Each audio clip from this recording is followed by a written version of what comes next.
pleasant evening and a warm welcome to the national news on Channel I. I'm Delanjali Ananda. Good evening, I am Lakshit Singha and we start off by taking a quick look at the headlines.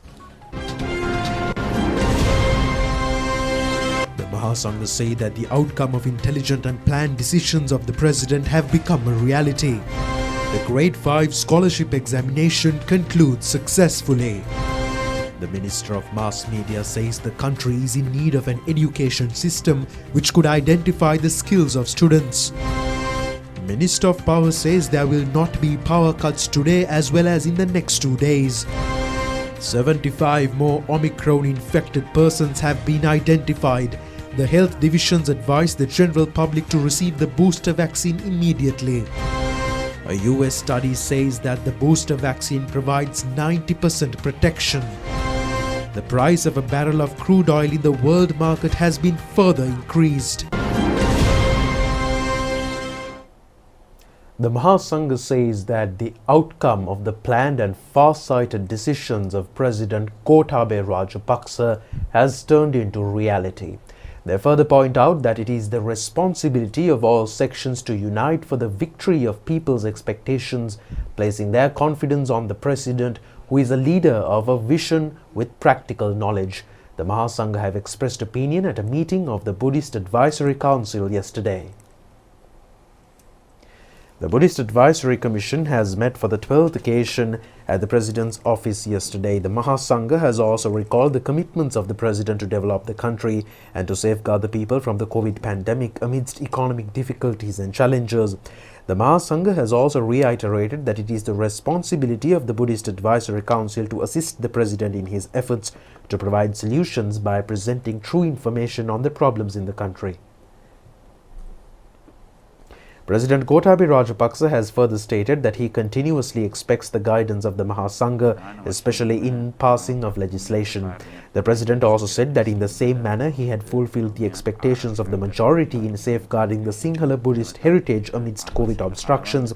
He would continue to commit himself to develop places of historic importance. Members of the Mahasangha of the Buddhist Advisory Council, State Minister Vidura Vikramanayaka, President Secretary Gamini Senarath and President's Chief Advisor Lalit Veeratunga have also attended the meeting. President Gotabaya Rajapaksa said that one of the major reasons of him being elected was to give prominence to safeguard Buddhist heritage in the country and to make irreversible its revival. The President has further stated that he has extended state patronage in large measure for this task in the midst of numerous obstacles created by the COVID pandemic in the past 2 years. The President has further pointed out that it was due to these commitments that they have been able to complete construction of the Sandahiru Saya and the conservation of the Digavapi Chaitya, Nilagiri, Muhudumaha and Kuragala Mahaviharayas. He added that the work is being carried out through deployment of large numbers of personnel of the 3 armed forces and the security divisions. The Grade 5 scholarship examination has been successfully conducted in examination centres island-wide today. It was conducted according to health guidelines. The Grade 5 scholarship examination, which was scheduled to be held in 2021, had to be postponed by 1 year due to expansion of the corona pandemic. 340,508 candidates have sat for this year's examination. Out of this number, 255,062 candidates have appeared in the Sinhala medium and 85,446 candidates in the Tamil medium. The examination was held in 2,943 centres and also in 108 special centres. A period of 1 hour has been allocated for answering the first paper and 1 hour and 15 minutes to answer the second paper. One special centre has been established in each education zone for corona-infected candidates. A special classroom has also been set up for candidates who are being quarantined and show disease symptoms. Minister of Mass Media Dala Salahaperuma says that an education system which could identify the skills of children is needed. He further says that the method of dividing children into qualified and unqualified groups should be changed. The has been to children skills presentation of prizes and certificates to children who had qualified in the competitions in arts, photography, speech and other fields of creativity organized at the time when the country was under lockdown. Children with special needs had also been provided opportunities to take part in the competition. Minister Dalasalaha Piruma said that there is a dangerous dividing of children into two groups prevailing in the world. He added that accordingly, one group is being categorized as qualified and the other group as unqualified. This is an outcome of the current examination system. Our educational systems have not become creative to find the skills of children. If a child fails in mathematics, he would become a lifetime failure. The minister further said that in Sri Lanka, nearly 50% of the students failed in mathematics at the ordinary level examination. The minister has inquired as to whether this means that 50% of them are in failures in life.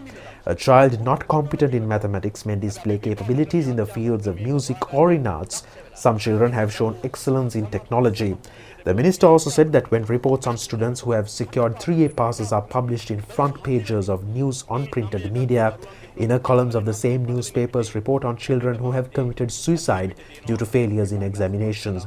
The minister also said that our examination system should not be based on answering question papers based on memory. Prime Minister Mahinda Rajapaksa has venerated the sacred Jayasri Mahabodhi in Anuradhapura and received blessings. The Prime Minister has called on the Chief Incumbent of Atamasthana and Chief Sanganayaka of North Central Division, Venerable Dr. Pallegama Srinivasa Thera, and inquired on his well-being. The Venerable Nayaka Thera has recalled on his occasion that it was the Prime Minister who had beautified the roads in the vicinity of the sacred Jayasri Mahabodhi in the interest of devotees who arrive in the premises without seeking any personal benefit. Thereafter, the President has met Chief Incumbent of Ruwanwali Mahasaya and Chief Sanganayaka of Nuwara Kalaviya, Venerable Pallegama Hemaratana Thera. The Venerable Nayaka Thera has extended blessings on the Prime Minister and handed over to him a book of poems titled Sandamadadavi, which is a compilation of poems created by him within a period of 12 years. Thereafter, Prime Minister Mahinda Rajapaksa has worshipped the Ruwanwali Mahasaya and later on engaged in religious observances at the Sandahirusaya. The Prime Minister has also received blessings of the Chief Incumbent of the Sri Sambuddha Jayanti Vihara in Anuradhapura, Venerable Nugetanne Sri Pajnananda Nayaka Thera. The Prime Minister has also met Chief Incumbent of Milisavatya Vihara and Chancellor of Rajarata University, Venerable Italavatnuvave Jnanatilaka Thera, and received blessings. The Venerable Nayaka Thera has delivered an Anushasana to the Prime Minister. The Prime Minister has also inquired on the well-being of Chief Adhikarana Sanganayaka of North Central Province and Chief Incumbent of Lanka and Anuradhapura, Venerable Ralapanave Dhammajoti Thera. Venerable Dr. Agrahara Kassapa Thera was also present with the Prime Minister during the religious observances. Minister S.M. Chandrasena and a group has also participated on this occasion. Minister of Power Gamini Lokuge says that there will not be any cutbacks in electricity today and in the next 2 days. Meanwhile, Acting General Manager of the CEB, Susantha Pereira, said at a media briefing today that discussions are underway with a foreign country to purchase fuel for the Sri Lanka Electricity Board under credit basis. Minister Gamini Lokuge said that the Sapugaskanda power station, the Kalanithissa power station as well as the floating power station in the harbour have received fuel oil requirements. He also said that they had restricted power supply for a short duration day before yesterday, but there were no power cuts yesterday. The minister added that they are not hoping to engage in power cuts today, tomorrow and the day after. He further said that it would have been possible to maintain services without discontinuation of power supply if they were able to resume operations at the Kalanithissa plant by the 25th of this month. He further said that a rumour is being propagated in the newspaper medium regarding a coal shortage in the country. The minister said that the country is receiving annually the required quantities of coal. The minister further said that accordingly all coal ships would reach the island by the 30th of April. The minister further said that they have requested for 2 more shiploads of coal yesterday. He has expressed hope that one of the requests would be agreed upon shortly. Meanwhile, Acting General Manager of the CEB, Susantha Pereira, said that it is most likely that there would not be any power cuts on next Monday. He added that if any power cuts are to be imposed on Tuesday or Wednesday, it would be notified beforehand. The problem is not being felt severely on weekends. Earlier, it has been anticipated to restore the malfunctioning power generator at the Norachole power station by today. However, he added that the Chinese specialists who are attending to the repair have decided to connect the power generator to the national grid by around 28th of this month. By next Tuesday, the CEB will lose a capacity of 183 megawatts of electricity. The additional general manager also said that in the event of not receiving furnace oil by next Tuesday, there would be a higher probability of enforcing power cuts from Tuesday. He further said that talks are being conducted on the possibility of purchasing furnace oil and diesel through alternate sources as well. The supplies could be received directly from a foreign country on a 6-month loan agreement. The head of the Department of Immunology and Molecular Biology of Sri Jayawardhanapura University, Dr. Chandima Jeevandara, in a tweet message says that a further 75 persons infected with the Omicron variant of the COVID-19 virus have been detected.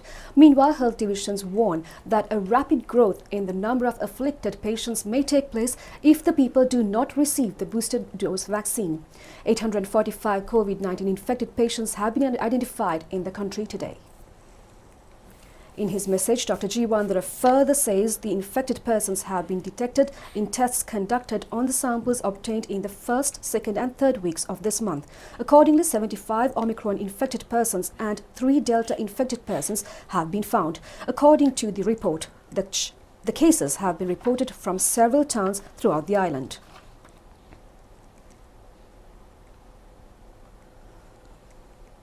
A total of 35,169,130 vaccine doses have been inoculated on the people in the country under the COVID-19 immunization program. Accordingly, 16,403,883 persons have received the first dose of the vaccine, while 13,881,187 have received both the doses. A total of 4,884,060 have received the booster dose thus far. 12 COVID-19 related deaths which have occurred yesterday were confirmed by the Director General of Health Services. The 75th anniversary of the Sound Cinema in Sri Lanka and the 50th anniversary of the establishment of the National Film Corporation of Sri Lanka was commemorated at the Film Corporation premises yesterday. Prime Minister Mahinda Rajapaksa has presided over the event. Sri Lanka's first sound movie titled Kadonu Porondua was screened on the 21st of January 1947. The National Film Corporation of Sri Lanka was inaugurated on the 21st of January 1972. A floral tribute has been made on a photograph of late Prime Minister Sirimao Bandaranaike, who had played a pioneering role in the setting up of the National Film Corporation. The flowers had been placed before the portrait by veteran actors Ravindra Randeniya and Malini Fonseca.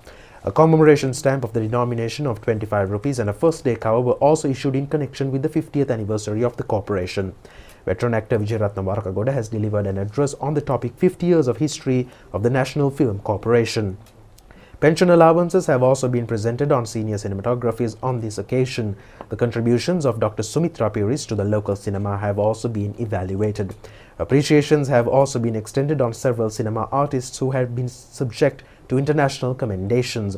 A special volume of the film magazine and several books connected to the cinema were also unveiled at the event. A film festival has also been organized at the Tarangani Cinema from the 10th to the 16th of this month in connection with the anniversary celebrations. Minister Dalasalaha Perum and parliamentarians Geeta Kumarasinghe and BYG Ratnasekara, Ministry Secretary Professor Kapila Gunawardena, Chairman of the Film Corporation Jayanta Dharmadasa, Postmaster General Ranjitari Ratna, film artists, film directors and producers have also participated in the event. The Department of Export Agriculture has commenced purchasing of 20,000 kilos of turmeric from the farmers. The program has commenced at the Kitulavala Vidyakara Pirivena premises in Pitadeniya. The objective has been to streamline the purchasing of turmeric harvest of farmers in Divalapitiya. Accordingly, a kilo of turmeric is being purchased at the government guaranteed price. State Ministers Indika Anuruddha and Janaka Vakkumura also attended the program. The government of Japan has conferred the Sun Gold Award to the chairman of the University Grants Commission, Senior Professor Sampath Amaratunga. The award presentation ceremony was conducted today in the presence of President Gotabaya Rajapaksa. The event has taken place at the Sri Dharma Vijayaloka Mahavihare in Rukmale, Pannipitiya. The Sun Gold Award is being presented to a foreign national twice in every year in recognition of the contribution extended to enhance friendly relations with Japan. The President, upon receiving the award from the President of the Sri Jayawardhanapura University Past Students Association, WKH Wagapitiya, and Japanese Ambassador in Sri Lanka, Misokoshi Hideaki, has handed over to Senior Professor Sampath Amaratunga. The keynote address has been delivered by Professor Sunil Ariyaratna. Chancellor of the Sri Jayawardhanapura University, Venerable Dr. Ittapani Dhammalankarathera, has presented a special souvenir to the Japanese ambassador symbolizing his arrival for the ceremony. President of the association, W.K.H. Wagapitiya, and the Vice Chancellor of the Sri Jayawardhanapura University, Professor Sudanta Liyanage, have presented a souvenir to the President. The Mahasangha parliamentarian S.B. Disanayaka and a group were also present. A new bus has been donated to Royal College, Colombo. Prime Minister Mahinda Rajapaksa had handed over the vehicle to Principal of the college, MD.S. Gunatilaka, at the Temple Trees yesterday. The 54-seat bus was a contribution from Mr. Kirti Mantri Ratna. The Prime Minister and the Principal of Royal College have exchanged souvenirs. A group including parliamentarians Premanath C. Dolavatta has participated in the event. Meanwhile, a newly constructed 4-storied building of the Nellore Divisional Secretariat Division Office was visited with the public yesterday. Minister Chamal Rajapaksa has presided over the event. A sum of more than 52 million rupees has been spent in this connection. A group including Southern Province Governor Dr. Willie Gamage was present on the occasion. Minister Namal Rajapaksa has presided over the 23rd National Information Technology Awards ceremony at the Bandaranaike International Conference Hall yesterday. Awards have been presented on this occasion to those who had shown excellence in the field of information and communication technology. State Minister Siripala Gamlath has presided over the vesting in the people of the Damminna Primary Medical Treatment Unit in Dimulagala. It was built at a cost of 23 million rupees of Asian Development Bank aid. Around 10,000 families are being benefited. Governor of the North Central Province Mahipal Herath was also present. 50 trainee graduates who were employed in the Sitavaka Divisional Secretariat Division Office have been placed in permanent service. They have been handed over the appointments at a ceremony presided over by Minister Udaya Gammampila. The Top 50 Professional and Career Women Awards 2021 recently honoured inspiring professional and career women in Sri Lanka and Maldives, making a mark in their respective fields. The event was hosted by Women in Management in collaboration with Women in Work, a partnership between IFC and the Government of Australia. The 11th edition of the awards ceremony celebrated women representing a wide array of professions. They were ranging from industries including hospitality, banking and finance, logistics and supply chains, entrepreneurship and media and law, among others. Award winners were felicitated for excellence in either their chosen careers or for inspiring women in their community. The awards also lauded Sri Lankan corporates that have supported the growth and empowerment of women in the workplace. Top awards were conferred to Dr. Maheshi Ramsamy, Inspirational Professional Woman of the Year, Professor Nadira Karunavira, Inspirational Woman of the Year, Aruni Gunatilaka, Trailblazer, Randula De Silva, Game Changer of the Year, and Dr. Vajira Chitrasena, the winner of the Judges Award. With over 470 past award winners, the Top 50 Professional and Career Women Awards aim to showcase the significant role women play as leaders, employees, entrepreneurs and stakeholders in contributing to sustainable and inclusive economic growth in the country.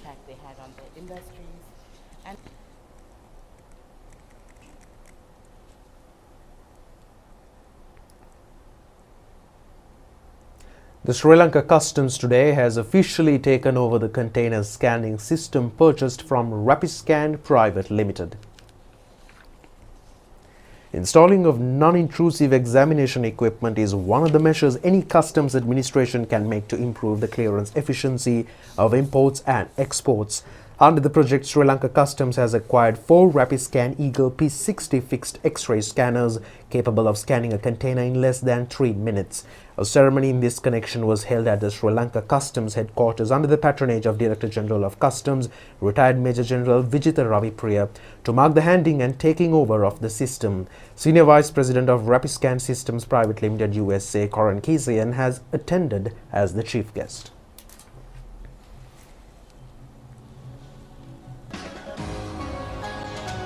And that's all the stories for tonight. We'll see you tomorrow at the very same time. Good night.